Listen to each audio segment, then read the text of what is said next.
اللہ یہ میرے ساتھ کیا ہو گیا؟ اس دنیا میں سب سے بہترین شخص وہی ہے جس کو اس بات کی سمجھ آ جائے کہ میرا اللہ اس کائنات کی ہر چیز پر قادر ہے، میرا اللہ غفور الرحیم ہے۔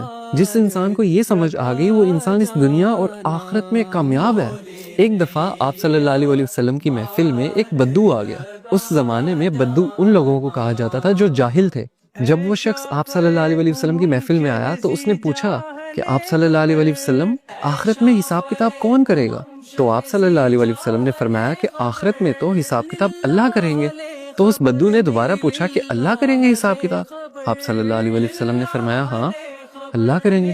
یہ بات سن کر وہ بدو مسکرایا اور کہنے لگا کہ آپ صلی اللہ علیہ وسلم مجھے اجازت دے، اور وہ وہاں سے اٹھ کے چلا گیا۔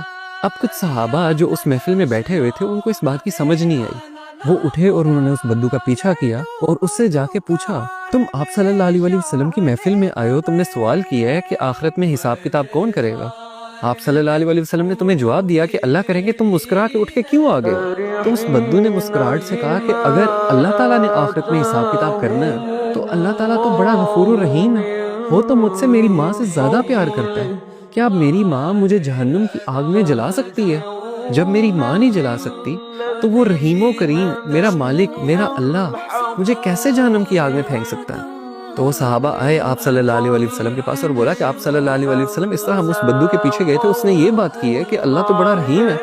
تو آپ صلی اللہ علیہ وسلم نے فرمایا کہ اگر اسے اللہ کی رحیمی پہ اتنا یقین ہے نا تو اللہ کبھی اس کو اپنی رحیمی سے مایوس کر نہیں سکتا، کیونکہ اللہ اپنے بندوں کے لیے بالکل ویسا ہے جیسا اس کا بندہ اس کے لیے گمان کرتا ہے۔ اگر اس کے بندے کو یہ یقین ہے کہ وہ بڑا رحیم ہے تو اللہ تعالیٰ اس کے لیے رحیم ہی ہے، اللہ تعالیٰ اس کو معاف ہی کرے گا۔